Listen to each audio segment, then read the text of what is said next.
This past June, I went to live in a religious community that I thought would be a kind of home for me, a place where I could finally rest. I've been searching for that sense of home for a long time. The place, job, relationships, or spiritual community that would make the world feel like a safe and secure place.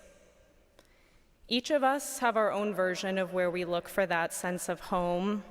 For some, it might mean achieving a certain kind of professional or material security. For others, it might be a physical home, made to feel comfortable and welcoming. For many, it might come in a creative expression of music, art, or movement.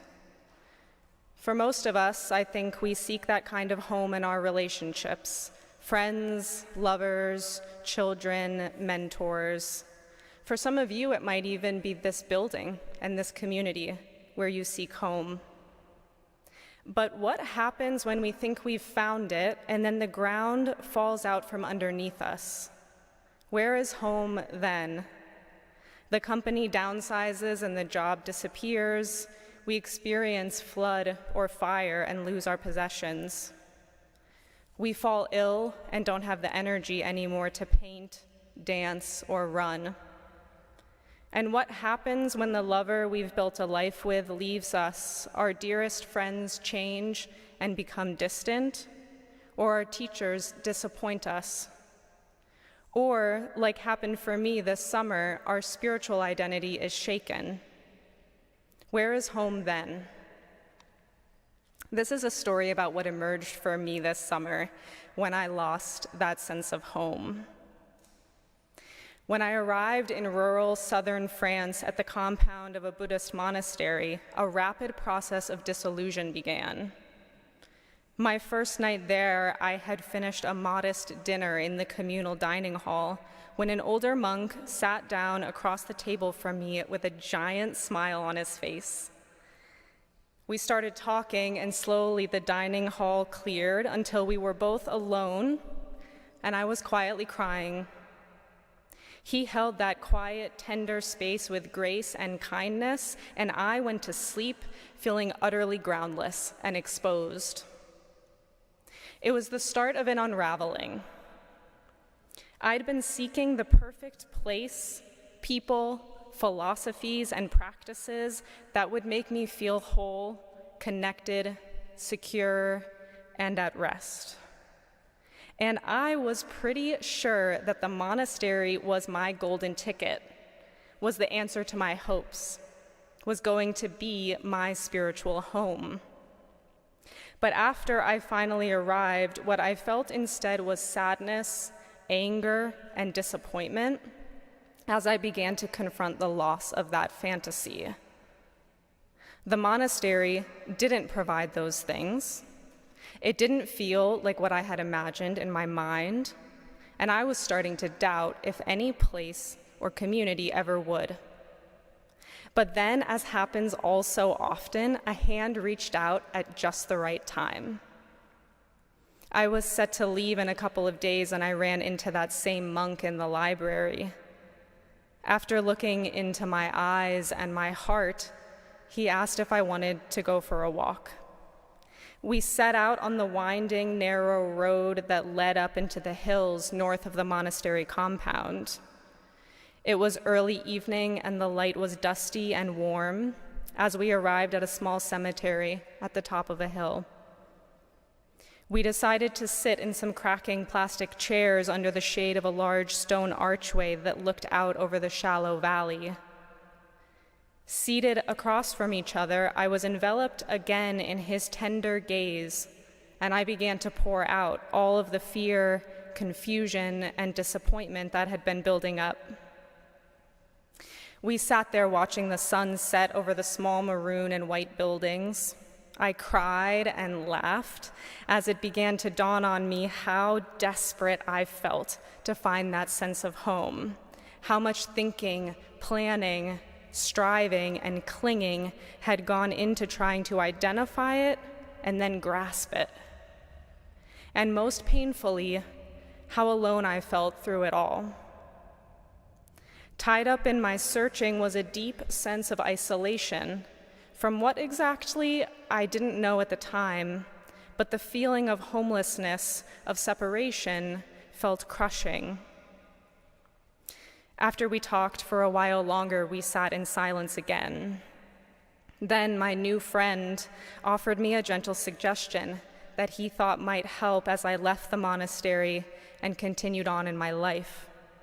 He said, "Just forgive yourself."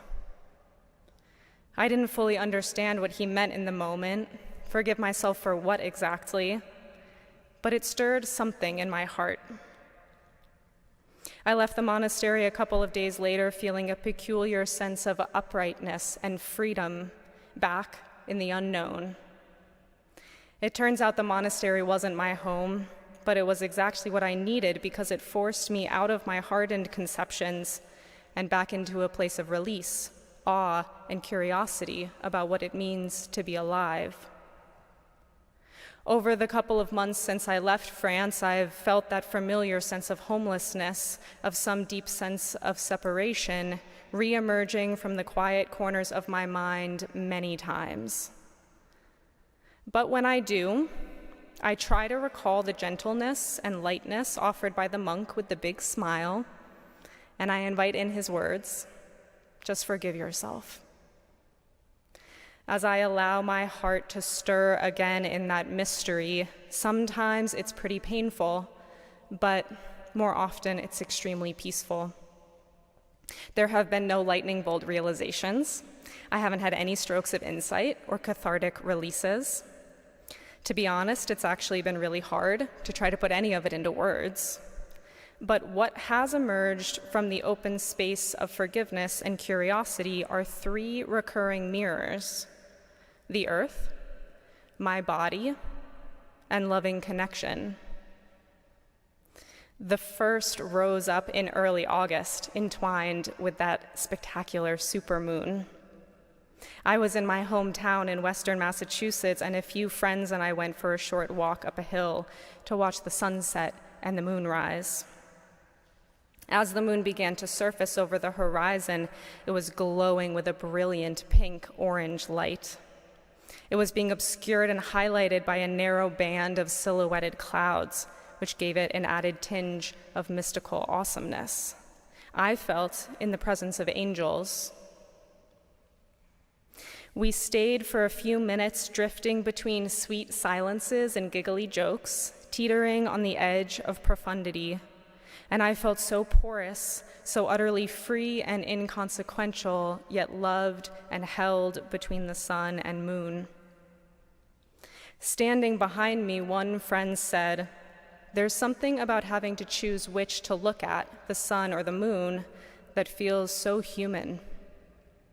I nudged her to say more, but her heart knew that silence was the correct way to honor the moment, because buzzing insects and rustling grasses are the appropriate soundtrack to consecration.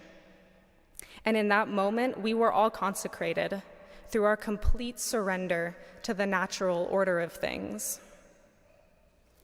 And then again, in the next moment, I felt that familiar impulse to harden, to search for home, the restless pain of separation buzzing in my chest.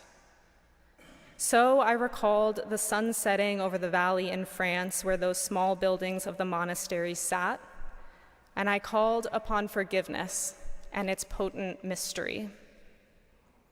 I settled into the pulse of curiosity and wonder, trusting just a little bit more in the sacred earth, which has never once failed to hold me.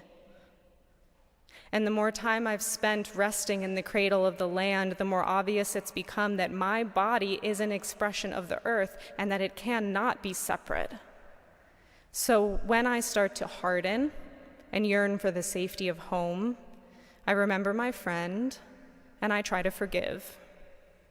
When I hurt, I forgive myself for imagining that I'm hurting alone. I forgive myself for feeling anxious because my body knows how to hold fear without making up any stories around it. I don't need concepts like sadness and grief when I'm able to watch the tears moving from my heart through my throat and into my eyes. And when my muscles settle and I can breathe from my abdomen, I don't have to explain anything about what it means to be at rest. If my body is not separate from the earth, of course it hurts sometimes, and of course it is sacred. And if my body knows the earth and knows what life feels like in all of its ebbs and flows, doesn't yours? Isn't that a loving connection that we share that is deeper and more true than any conceptual agreements we could ever make? I went to the monastery seeking teachers who would model that kind of embodied love and connection for me. I found one, and he helped to remind me of the abundance of love already all around me. That first night in the dining hall, that wrinkled, robed man had asked me about my Dharma teachers and my friends back home. As I started to tell him about the people who have witnessed me and guided me through some of the most challenging and joyful times in my life, my heart swelled. Looking kindly into my eyes, he felt the hugeness of that love with me and offered wide open silence for my heart to crack open and spill out in awe and appreciation. I am constantly surrounded by people who are deeply connected to the natural order of things. Some of them are even in this room. And when I open my heart to them, I find myself completely at rest. Like beacons of light, they guide us with patience and sincerity, and it's in their sacred light that I trust.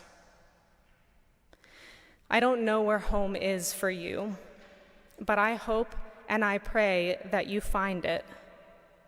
I hope that you find what you need to feel safe, to feel secure, to feel certain that the world is a meaningful place and that you are loved and valued.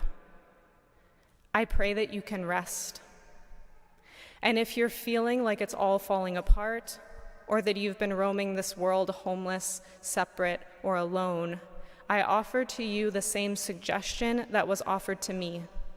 Forgive yourself. For whatever it is you need to forgive yourself for in order to remember the ground underneath you, the sacred earth that is holding you right now. Remember your sacred body because it hasn't forgotten you. As John O'Donohue tells us from his ancient Celtic wisdom, the body is a sacrament. It is a visible sign of invisible grace. And then I encourage you to look up and look out into the eyes of someone you love and remember that their sacred light is not separate from yours. And then maybe for a moment, you can go home.